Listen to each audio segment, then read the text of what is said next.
Une 35e édition du Carrefour mondial de l'accordéon réussit malgré le mauvais temps. Inauguration de la cour de l'école Saint-Nicolas à Montmagny, reportage de Mario Lacombe. Nouvelles mesures pour augmenter la visibilité des traverses piétonnières à Saint-Alexandre-de-Kamouraska.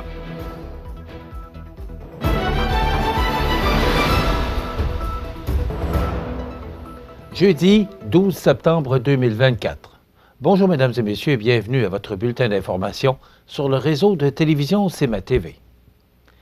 La 35e édition du Carrefour mondial de l'accordéon a été couronnée de succès, malgré la météo qui a joué les troubles fêtes durant presque les 2 tiers du week-end.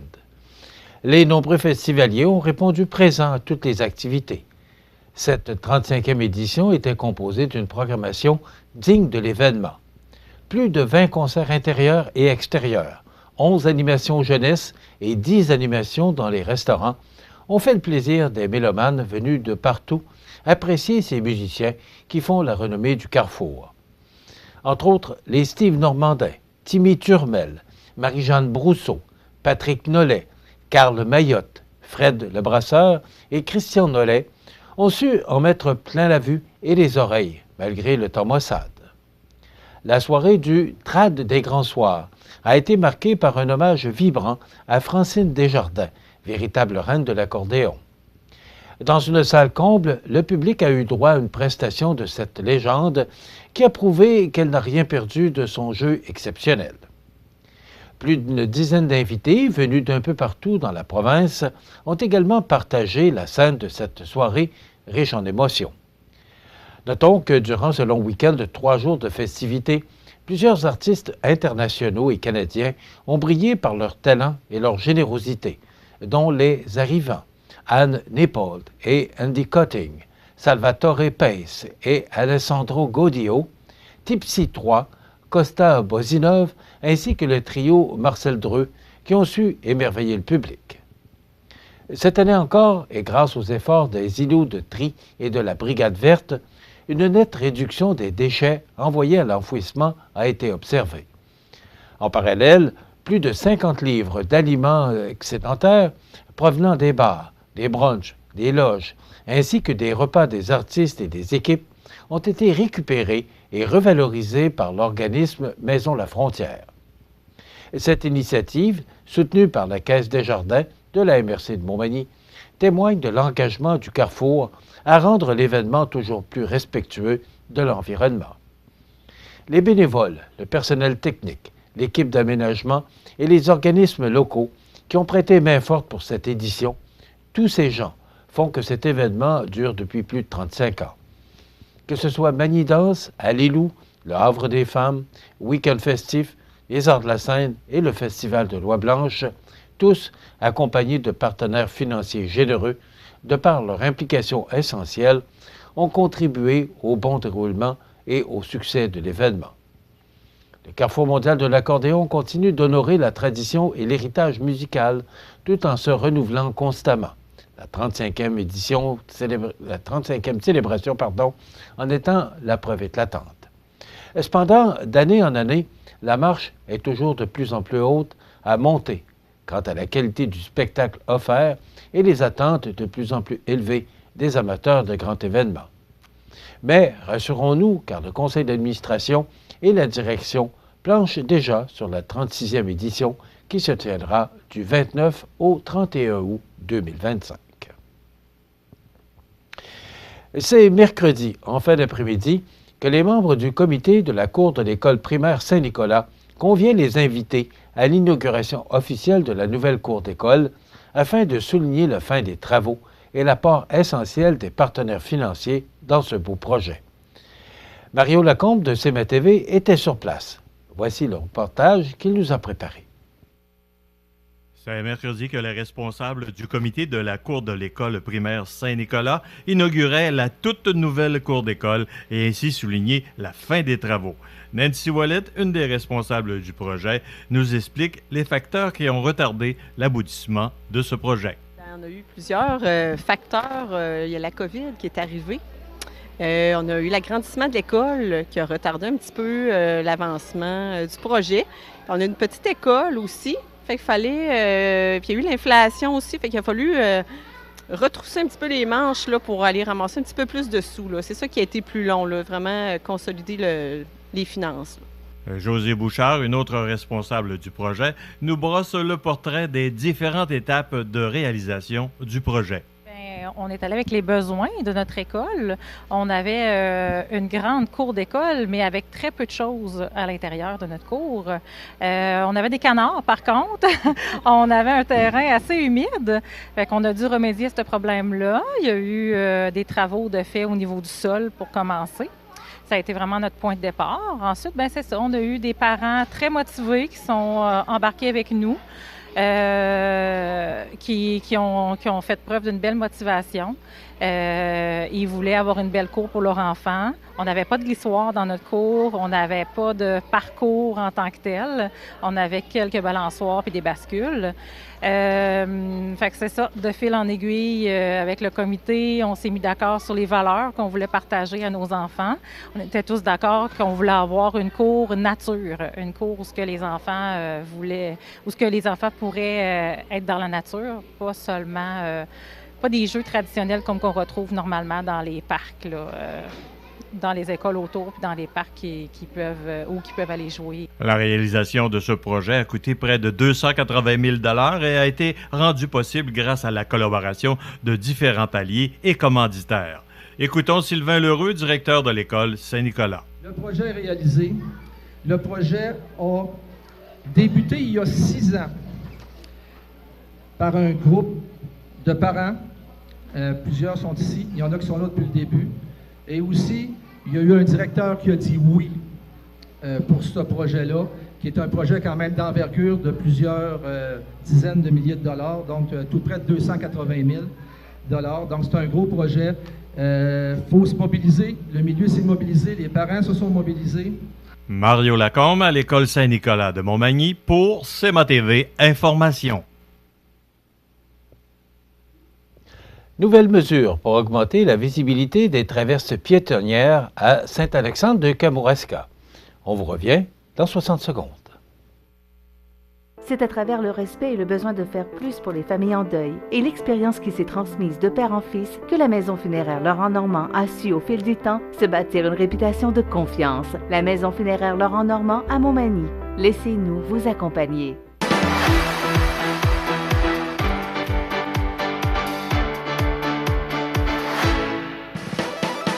Venez en grand nombre, ces journées portes ouvertes, les 20 et 21 septembre au Collège Jésus-Marie à Saint-Michel de Bellechasse.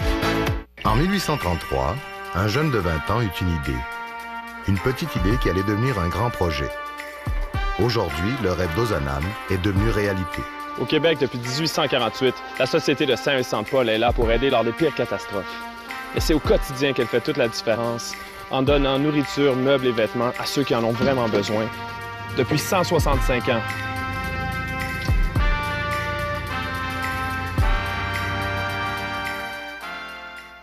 Vous regardez CMA TV, le réseau de l'information sur la Côte-du-Sud. Une activité de sensibilisation organisée par le ministère des Transports et de la Mobilité durable s'est tenue mardi dernier au passage piétonnier situé sur la route 289 à l'intersection de l'avenue de l'École à Saint-Alexandre de Kamouraska. L'objectif avait pour but de rappeler les bonnes pratiques en matière de sécurité routière à l'approche des traverses piétonnières et de renseigner les usagers à propos du nouveau dispositif de feu rectangulaire à clignotement rapide à cet endroit. Lorsque les piétons ou automobilistes circulant dans le secteur s'approchaient de la traverse piétonnière, un feuillet explicatif leur était remis afin de leur donner toutes les informations pertinentes quant au nouveau dispositif.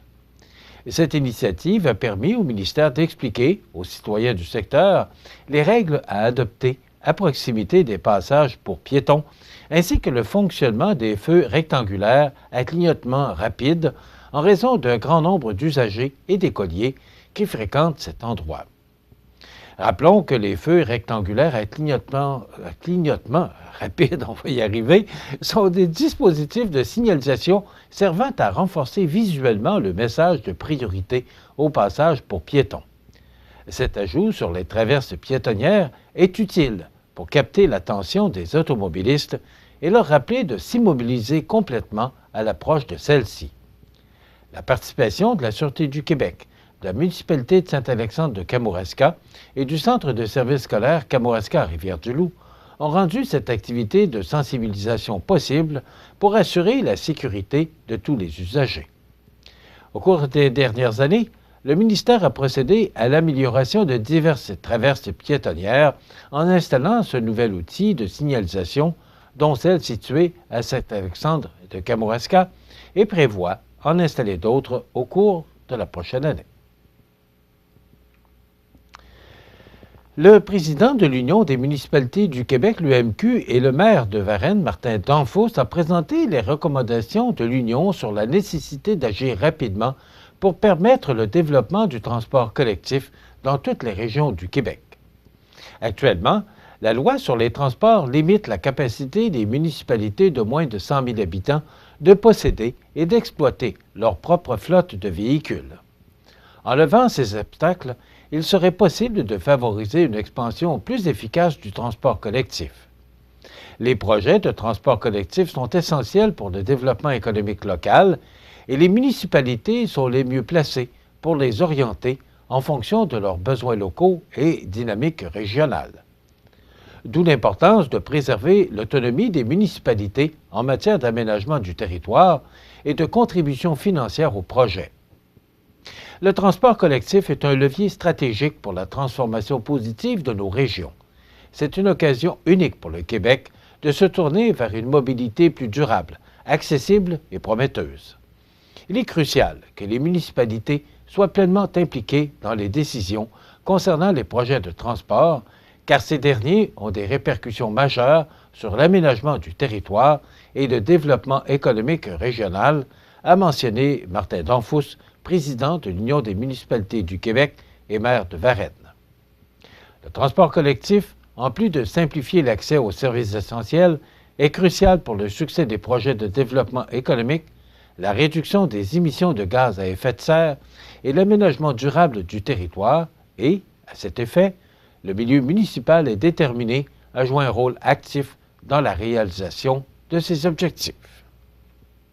Les sports, présentés par Groupe Corriveau, entrepreneurs électriciens et plomberie, un appel, 4 services. Groupe Corriveau à Montmagny, 88 248 8992, votre solution.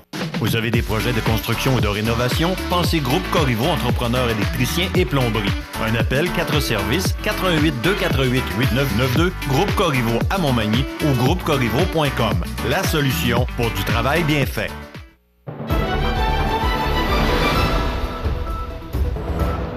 Au sport, l'équipe de hockey junior 3A, l'Everest de la Côte-du-Sud, malgré une fiche de 500 en fin de semaine, était on ne peut plus fier de son équipe qui représente la Côte-du-Sud dans le circuit Fixby. En effet, les 3 joueurs RDS de la semaine de la Ligue de hockey junior 3A du Québec font partie de l'équipe locale l'Everest. Seren Tibachaboy a été sublime cette fin de semaine avec 5 buts. L'attaquant a récolté 7 points en 2 parties, dont un but gagnant et 3 buts en avantage numérique. L'équipe a amassé 3 points sur une possibilité de 4. Le deuxième titre du joueur de la semaine a été décerné à Mathieu Martel, qui a mené l'offensive à la ligne bleue avec 4 passes. Le joueur de 20 ans a amassé 4 aides en 2 rencontres et a permis à son équipe de se démarquer à l'attaque. Enfin, le titre du 3e joueur de la semaine, toujours joueur de l'Everest, est allé à Émile Pagé, et qui a été étincelant avec 36 arrêts sur 39 tirs contre les Panthères à Saint-Jérôme.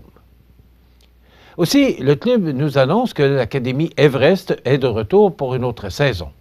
Cette année, les académies qui se dérouleront tout au long de l'année se retrouveront à Montmagny, Saint-Pamphile et Saint-Jean-Port-Joli au coût de 50 $ par séance.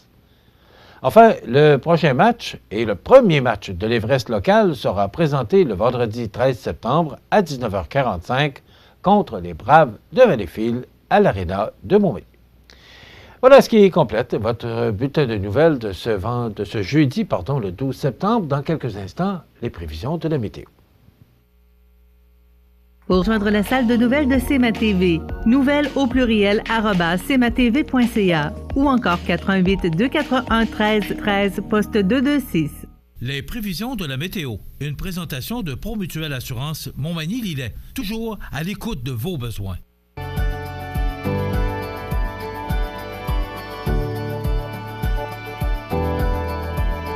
Besoin d'assurance? Promutuelle Assurance. 88 248 7940. La la la la la la la.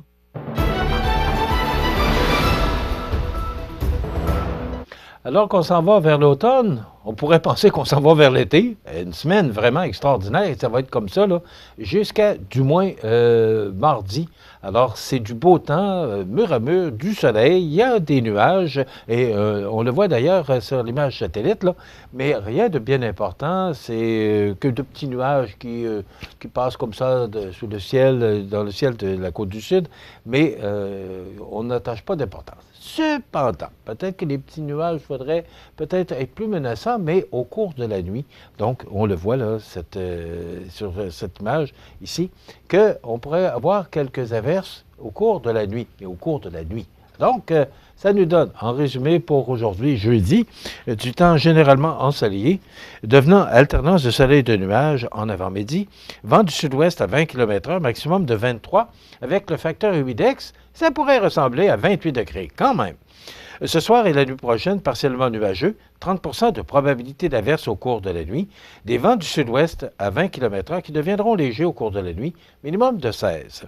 Vendredi 13, alternance de soleil et de nuages, maximum de 24, ça pourrait atteindre 30 degrés avec le facteur humidex. Pour samedi, je vous rappelle que c'est le tournoi de golf à Saint-Pamphile. J'y serai d'ailleurs dans le cadre de la campagne de financement du club de golf de Saint-Pamphile, qu'on appellera bientôt le club de golf Matériaux Blanchette. Eh bien, 20 degrés, ce sera plus frais, mais le soleil sera présent. Donc, pour les organisateurs de ce tournoi-là, je vous rassure, c'est du soleil. Pour dimanche, ensoleillé avec un maximum de 25 et pour lundi, ça se poursuit ensoleillé avec un maximum de 26. Les normales de saison, à ce temps-ci de l'année, sont de 17 le jour, 6 la nuit. Le soleil s'est levé à 6h17 et se couchera à 18h59, heure avancée de l'Est. Maintenant, il fait actuellement 16 degrés à l'extérieur des studios de CMA-TV. Le vent souffle de direction sud-ouest à 16 km/h. La pression barométrique est à 102,2 kPa et l'humidité est à 85 %. D'ailleurs, on parlait de facteur humidex pour aujourd'hui et également pour demain, vendredi. Maintenant, si on regarde les traversées pour notre bateau, ben c'est la même chose. C'est une traversée comme hier, en raison des heures de marée là, qui ne coïncident pas avec les traversées de notre navire. Donc, 22h30, le départ de l'île aux Grues et le départ de Montmagny, également qu'une seule traversée à 23h15. Donc, c'est du beau temps. Il pourrait peut-être y avoir quelques averses au cours de la nuit prochaine, mais ça se dégage rapidement pour nous ramener du beau temps pour demain vendredi et aussi, du moins selon nos météorologues, du beau temps pour toute la fin de semaine. Dans quelques instants, on vous présente la chronique « Cultiver sa santé mentale » en compagnie de Mélissa Boilard du Trait d'Union. On aura une entrevue complète avec Mme Diane Bérubé, qui est la directrice du journal L'Écho d'en haut, qui cessera sa distribution là, à compter du mois d'octobre. Il y aura bien sûr l'actualité. On aura Diane Ouellette qui nous parlera de sport et aussi il y aura les avis de décès. Donc, c'est ce qu'on vous propose comme menu de ce jeudi 12 septembre. Bonne émission.